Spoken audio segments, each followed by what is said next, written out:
From painting to photography, from beadwork to woodworking, KQAL-FM on the campus of Winona State University presents Art Beat. Art Beat highlights the work and accomplishments of local artists from in and around Winona. Support for Art Beat is made possible by the Minnesota Arts and Cultural Heritage Fund. Today on Art Beat, we're giving you a look behind the curtain of the Great River Shakespeare Festival that was held on the campus of Winona State University, right here in Winona, Minnesota. The festival's 2025 season features two classic plays, A Comedy of Errors and Romeo and Juliet. Today, we have a conversation with the festival's artistic director, Doug Scholz-Carlson. We get his behind-the-scenes takes about the show and a better understanding of the language that makes these classic works of literature so special. I'm Annika Bakkum-Ekern saying sit back, relax, and enjoy as we talk all things Shakespeare today on Art Beat. Alrighty, 89.5 KQAL, this is Annika, and I am here with, would you please introduce yourself and your position at the Great River Shakespeare Festival? Yes, I'm Doug Scholz-Carlson, and I am the artistic director of the Great River Shakespeare Festival. It's great to be with you. Awesome. It's great to be with you, too. Yeah. How many years have you been involved with the festival? Well, I have been involved with it from the very beginning. So I was part of the acting company the very first year, then eventually became, moved into administration, and about 12 years ago, I took over as artistic director. Amazing. How did you get into the theater industry in general? Oh, gosh. Well, that's a good question. I went to college. Somewhere in high school, I decided that's what I wanted to do for a career. So I went to college. I went to St. Olaf College here in Minnesota, did a theater major, actually theater and computer science. I thought I would have a backup plan, and then it turned out computer science wasn't really for me.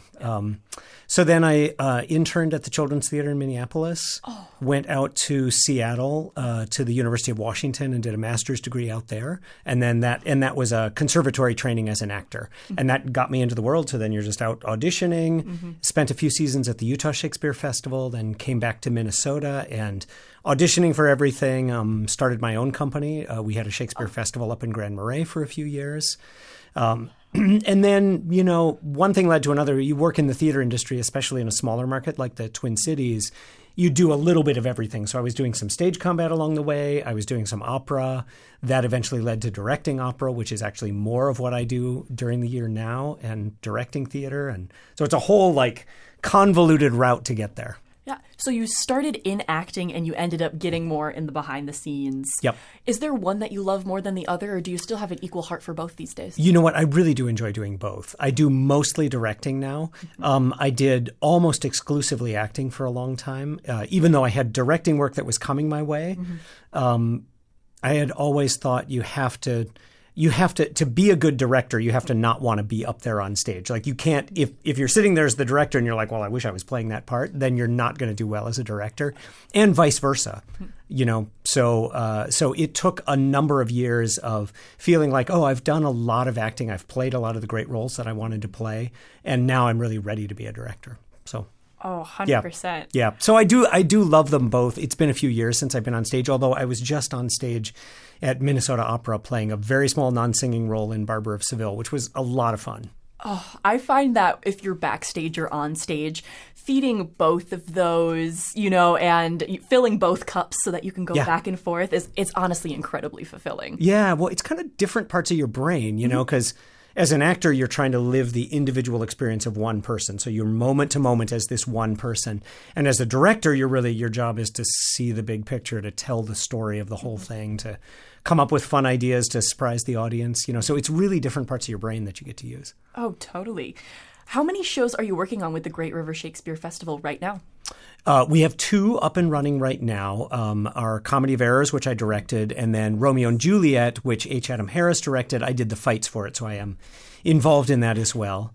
And then the other things that we have that we're presenting, we have the Two Gentlemen of Verona, which will open next week. We're doing that offsite in a number of locations. And that's a partnership with the University of Tennessee, Knoxville. Their graduate program and the Clarence Brown Theater are the actors who are coming in doing that. And those actors are also presenting our Green Show. So we do about 30 minutes worth of stuff, scenes and things like that before the shows to get the audience's ear tuned to Shakespeare, introduce some of the themes of the play. And those green shows I actually wrote. So I guess I have my hands on a whole bunch of different things. I was going to say, as artistic director, how many plates are you spinning at one time? It completely depends. You, in a small company, you bat cleanup. So whenever there's something where there's, nobody's doing that, then I guess I'll do that. And it used to involve, doing the website and sending out the newsletter and things like that. Now we have staff to do all of those things. So there's fewer things that I have to get. So I can spend a little more time doing long-term planning and, all of that other stuff. But you get the opportunity to get your hands in almost everything. Mm-hmm. You fully become a jack of all trades, yes. One could say.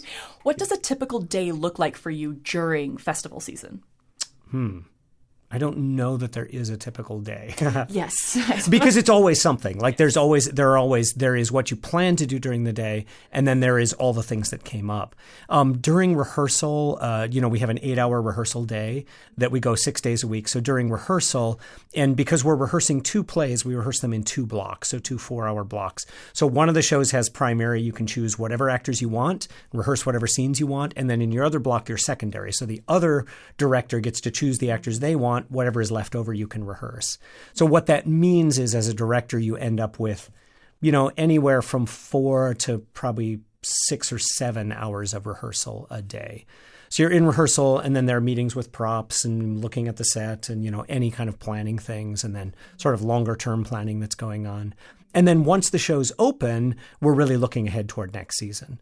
So we're doing planning. We're teaching our classes. We're doing outreach events. We're doing stuff like this, interviewed, we're involved in. And then I'm in the theater every night. So meeting the patrons and talking to people and soliciting donations, which is always part of it. Yes. Yeah. How many weeks of rehearsal do you guys get typically? We get 5. We're basically 5 weeks in rehearsal and then 5 weeks in performance. We used to be 6 weeks in performance, and we do really miss that week that we lost. Mm-hmm. Shakespeare is really complicated. The language is really complicated, so you spend a lot of time working on the language and understanding it. And the 6 weeks is a better way to do it. We cut the week for financial reasons, but hopefully we'll be able to get back to that at some point soon. Did that have to do with COVID? It did. It was really, it's really complicated what theaters have gone through. I'm sure if you're talking to other theater artists, it's really complicated what happened during COVID. So COVID itself, interestingly, for a lot of not-for-profit theaters, a lot of the year that we didn't perform at all or just did things online, a lot of the donors still donated because they recognize that they want those theaters to come back, and it turns out the expensive part of theater is actually doing the theater. So yes. If you go through a year where a lot of the donors are able to donate, and then you don't do plays, you end up in a really good financial position. And then there was support for the arts coming out of COVID. And we took to heart, like lots of theater companies, we very much took to heart that money was designed to be spent in the economy to get ourselves going again. So we really took in that money and we spent it. And there were lots of things, COVID tests and masks and like all kinds of extra things, lots of extra staffing to make sure we had, understudies and things like that. So we went through that. The expectation, I think, from a lot of people, myself included in the theater industry, was that as soon as people could get back in the theater, they would come flooding back in. They'd be so hungry for that. And it has been a slower progression.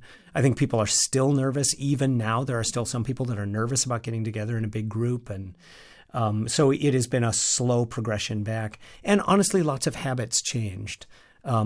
For a theater company like ours, we're a destination theater. We have people in Winona that are loyal fans, and then lots of people travel a distance.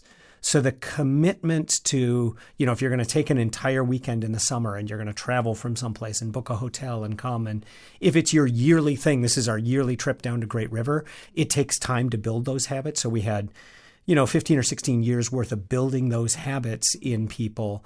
And then that habit really got broken during COVID. People reset. They might have chosen new vacations. New people come, but it takes a while to get everybody back. 100%.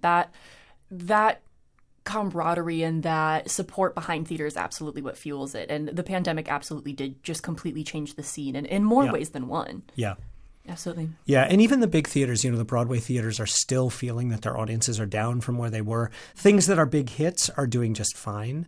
And then things that are really events, Taylor Swift is doing fine on her tour. So things that have that real sort of event thing to them, so we keep on trying to find the way to make that at Great River as well, which is Part of the reason that we're moving into a new theater next year is we'll be downtown. We will be, it'll be that experience of coming to a small town and eating at the restaurants and shopping in the shops and going to the farmer's market. And then it's all really right in town. So we're very excited about that. Oh, that's going to be a positive change for sure. And Winona has such a beautiful culture too. Yes. So being in that downtown scene, I think, is absolutely going to just benefit your program leaps and bounds. It's interesting. When we first started, early years of the festival, it was very much business people in Winona were very much attracted the festival to Winona because that's exactly what they foresaw for the city of Winona, that you have an arts organization and then it attracts people in. It just builds a different kind of culture. And then the Marine Art Museum started since then, and the Beethoven Festival and Frozen River Film Festival. So now there's all of these things going on. And it has done exactly what people hoped it would, that the downtown is much more active. There are more restaurants. There's just a lot more going on. We used to plan a lot of events because there wasn't a lot going on in Winona, and we wanted to make sure people had that experience of coming to a festival and you've got all these things to do. We don't plan nearly as many events anymore because there's so many other things going on. People see a Shakespeare play, and then they see a Beethoven concert, and then they go to the Marine Art Museum, and then they do all of the things. Mm-hmm. It is a perfect destination for it. And speaking about how special the Great River Shakespeare Fest is, what are some things specifically about this festival that excite you? What do you love so much about this festival and the people? I think it's really the commitment to the language. That we really work hard to dig into that language of Shakespeare, understand what the plays are about, and then, we work very hard to make sure we can deliver that language clearly to the audience. So lots of people who've had an experience with Shakespeare may have experienced it as, I didn't fully understand that. And that's usually because the actors and the designers and everyone don't have as much experience with Shakespeare and as much commitment to just plain telling the story. So audiences that come in at Great River, people that have never seen Shakespeare before, are often surprised. They're like, I understood that much more clearly than I thought I would. Audiences that have seen the plays before often discover that if you really dig into the language and you really take it at face value, you discover lots of unexpected things in the play. And it's not what you thought it was. Because the language is complex, it's multifaceted, it's poetry, so it often has more than one meaning. And if you really dig into that language and really commit to it, then you find so much of the human experience there that you didn't expect to find. Mm-hmm. You mentioned how much work goes into you for the actors in order that they understand and present that language correctly, and how you said that once the festival's ongoing, you're already planning for next year. Yeah. How much preparation goes into this festival before it even happens for you? Well, we're always planning a few years out, so there's always that. The typical arc for the productions in the season, we'll start around, October, November. We'll do initial design meetings. The planning for hiring all the people, directors, designers, getting all that staff in place takes place before that, so that around October, November, we can start having those meetings. And we, unlike a lot of theaters, we tend to collect the entire design team and even parts of the production team as early as we can. And we start talking about, what's the comprehensive, what's the whole experience that the audience is going to have by seeing both of the plays, or when we're doing 3 plays or 4 plays, what's the experience of all of that the audience is going to get, and how do we augment that experience? So we start really from big themes that way. Then somewhere around January, we'll start to do more specific planning. So there'll be individual meetings with designers and directors. We'll start to figure out what the stage is going to look like, because the stage, the lighting, plot, all of that has to function for both productions, and the resources that we have to support both productions. So there are trade-offs. So January, things start to firm up, and then around March, things get really solidified. In between all of that, we're casting our company, so that'll happen before the beginning of the year. And then by January or so, we usually have the company in place. And then we start putting in place all of the other side events that are going to happen. And then right around the middle of May is when the company starts coming together and starting into rehearsal. You guys don't have a home base outside of Winona, and you do a lot of your planning virtually. Yeah. How do you go about your casting process? Is it kind of you look at, as you said, you've been working with your green plays with a master's program. Mm-hmm. Do you look at colleges? Do you often do virtual submissions? Do you just kind of pluck people from previous years in similar companies? Yeah, we have a lot of people who come back year after year, which really helps a great deal. And then we end up with a lot of people that we know, that actors or directors who are part of the company have worked with in other productions and are like, oh, this person is really good. Let's get them. We also do general auditions every year. So January of every year, we do a big general audition. And we do them here in Winona. People travel from Chicago and Minneapolis and everything to come in and audition. Usually, if we're looking at college and graduate students, that is more for our understudy positions. That's not generally for the main company. There's no hard and fast rule on that. It just usually takes people a few years of experience, before they're really ready to be in the company in that way. It's a whole amalgamation of things. And then, we will often cast the company. We're a small company, so we'll cast the company, and then sometimes, a much bigger theater, a theater in New York or a theater that has a much higher pay rate than us, we'll snatch a few people away and then we replace them. That is very often done by video. We do video submissions and then we'll interview people on Zoom. Luckily, that system is all of that works really well right now, and that just opens up the field for who we can choose from. Because we don't have to travel to, we don't have to go to New York and set up an audition or go to Chicago. Mm-hmm. Yeah, that has to be definitely a difficult process, like not having that home base and trying to find, since you're a seasonal theater as well, trying to find those people. But it is fantastic that you are able to get those loyal people coming back. Like, it sounds like a lot of your team on stage and off are very much so loyal to this program and the joy and the culture in Winona. Yeah, it also gives us the ability, a lot of designers and leadership of the festival, we're out working all year round around the country, doing theater. So we meet lots of other people, and then those are often the people that then we can bring to Winona. So there is a big advantage to, we do have the home base is the office here, and we do have an office staff that is here year round working on all of the planning and all of that, everything that goes on. But a lot of the artistic staff, we are out working all over the country. And yeah, again, luckily, meeting by Zoom is pretty easy now, and people are pretty well established in that. So not being able to meet in person, it's always a lot better to meet in person, but not necessary anymore as much. It sounds like a great system. Like, you guys have definitely figured it out. If you could let everyone know one thing about the Shakespeare Festival, what would it be? Ooh, boy, that's a really good question. It depends on who they are. I think, for a general audience, for people that haven't been to the festival before, I don't know quite how to say it. I mean, the message would really be to give it a try. I think Shakespeare is a really, like, people that enjoy theater and theater like Shakespeare is a particular group of people.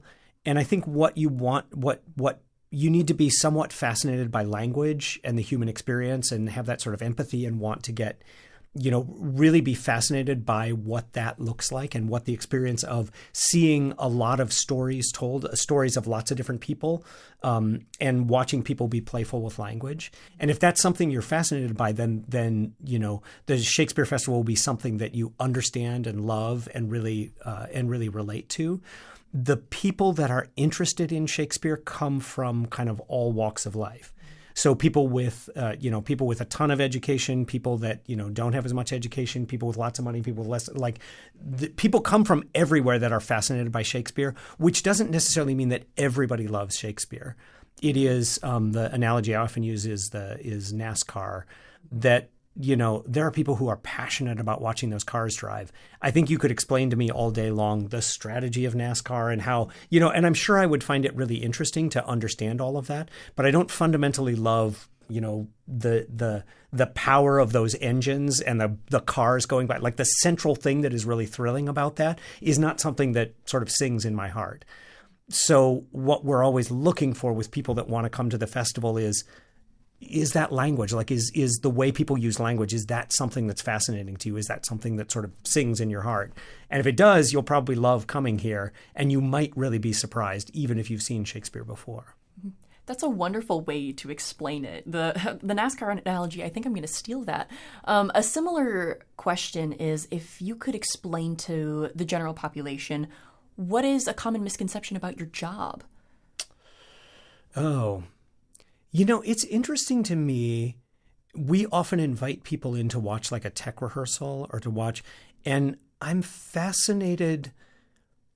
Once we do the play well, it kind of looks like that's how it's supposed to be. Like that's our job, is to make it look effortless. And I think people don't realize the number of small adjustments that we make. Like as a director, the number of little things you're doing, like that transition where somebody went off stage and how the next person comes in and how the sound cue works, how the light change happened, where they're landing on stage and how we move them around the stage. Like there's a million little choices that we're making that if we do it well, it just seems like, well, of course, that's how you would do it. And I'm always surprised people think either that all those stage directions were just written in the script or, like they don't realize the amount of creativity that goes into it or the amount of, usually people, now that we've got audience that has come back to the plays over and over again, now they've seen the same script being done radically different ways. Now people who have seen that really get, oh, there's a lot of decisions went into how we told the story. People that are new to it don't necessarily realize the degree to which we are making a decision about every single thing that happened. Mm-hmm. Absolutely. Similarly, do you think that there are some common misconceptions about the theater industry, besides that, of course, that you would like to dispel if you had the chance to tell someone who commonly thinks that maybe theater is easy, or even about the culture of theater? Yeah, I think a lot of people don't realize how much of a freelance profession it is. That the actors that they see here, they assume, oh, those people are working someplace all over the country, and they don't realize, oh no, they probably go home. They have a catering job, they have a something else, and they're out auditioning, and then they're going to the next thing. And the entire economy, when I started my career, 25 years ago or more, less of the economy was kind of a gig economy. And now more of the economy has moved that way, and a lot more people are freelance or their jobs are it is much less common for anybody to have a job that they are just secure in, and they do that same job for their entire career. So people have a little better understanding of it, but just the degree to which you are always looking for the next job if you're in the theater profession is not well understood by people. As a freelancer who works in theater, I can 100% affirm your statement there. Yeah. What do you love specifically about Shakespeare? It's the language. Mm-hmm. I mean, it really is. It's the fact that, any given line, we had this line in Hamlet last year, the readiness is all. And it leads in from Hamlet is talking about whether he's going to fight the duel with Laertes. And Horatio is saying, you really shouldn't do it. And he says, if it be not now, yet it will be. If it be not now, yet it will come. If it be not to come, it will be now. Mm-hmm. If it be not now, yet it will come. Mm-hmm. The readiness is all. And you listen to that on the surface and you're like, well, what did all of that mean? And then you realize that little phrase kind of, in certain ways, encapsulates an entire life. Like it is, you have to live your life one moment at a time. Whatever is going to happen, if it doesn't happen now, it might happen in the future. You don't know what's going to happen. You have to trust to fate. Like there's so much in that little phrase. And you can kind of spend the rest of your life thinking about just that phrase. And every time you come back to it, you will understand it in a slightly different way, or you'll find it relevant in a different way. And it's kind of the thing I love about Shakespeare is that you're always measuring yourself on this kind of yardstick of both a yardstick within your own life that you think, oh, I read that line 20 years ago and this is how I understood it. And now with the life experience I have now, I understand it differently. But then you also read commentaries and you realize, oh, 100 years ago, this is what they thought that line meant. And 200 years ago, this is what they thought that line meant. And it doesn't make them wrong. Everybody just saw it a different way. And it just sort of opens up your perspective on what the human experience is, because you're just continually seeing different facets of it. 100%. You have done quite a few Shakespeare plays now. Yeah. What would you say is your favorite, which I know is a huge question. Yeah. So what would you say is one of your favorites? I really love Cymbeline. That is for a long time been my favorite play. We just did Hamlet last year, and it's hard to argue against Hamlet as being my favorite play as well. But the thing I love about Cymbeline, the thing that's great about Hamlet is that thing. It encapsulates the whole human experience. Like you can keep on doing that play over and over and over again. You'll never learn everything that is there. Cymbeline like most of Shakespeare's plays, there is a moment of grace in them. Like there always seems to be on some level, they are about grace. They're about that idea of forgiveness, reconciliation, coming back together. And Cymbeline is maybe the most extreme example of that. And I also really like that it's a really hard play. It's a really hard play to understand. And it takes a lot of work to put it into a format that the audience can understand. And that work feels worth it. I've directed it 3 times. Every time I work on it, it is something that the cast and the company and the designers and everybody, we feel like we have to work. We feel like we have really investigated who we are as human beings in order to get that story on stage in a way that the audience can understand. And that work just feels so worthwhile to do. It's absolutely gratifying. Theater as an art form is really something where you can give your heart and your soul to. And similarly, outside of Shakespeare, what would you say your favorite show has been? Yeah. Boy, that's a good question. It would probably be, I've worked on the opera Dead Man Walking a couple of times. And I just find the music of it is so beautiful. And it's the story of, there was a movie of it and there's a book of it. And it's a story about a nun who befriends this man who has committed a extremely violent crime and murder. And he is on death row. And it's her journey of learning how to forgive, like what forgiveness means. Like, what does it mean to be a friend with someone like that? And what does the death penalty mean? And what is the, it's a really, really beautiful opera. As I say, I've worked on it a couple of times and it's such a beautiful and powerful show. Amazing. Well, Doug, thank you so much for coming into the studio today and talking about the Great River Shakespeare Fest. Is there anything else that you would like to tell the people before you go? No, just come to the shows. I don't know when this goes out, but if it goes out, yes. If we've still got shows left, yeah. Come to the theater, give it a chance. We do lots of things. If you're new to it, we do lots of things to make sure you will understand it right off. If you've seen a lot of Shakespeare plays, probably be surprised. There is always a new experience to be had. Amazing. Yes. Even if this doesn't get out before or someone hears it later, it happens every single year here in Winona. Next year you'll be, yeah. Absolutely. Well, thank you so much. It was a pleasure talking to you. Yeah, thanks so much.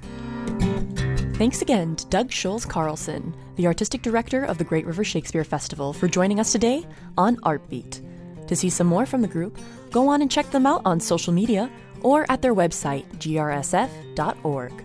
For more conversations on art, tune into Art Beat Tuesdays at 12:30, right here on 89.5 KQAL. For podcasts of Art Beat and other KQAL original programming, go to kqal.org.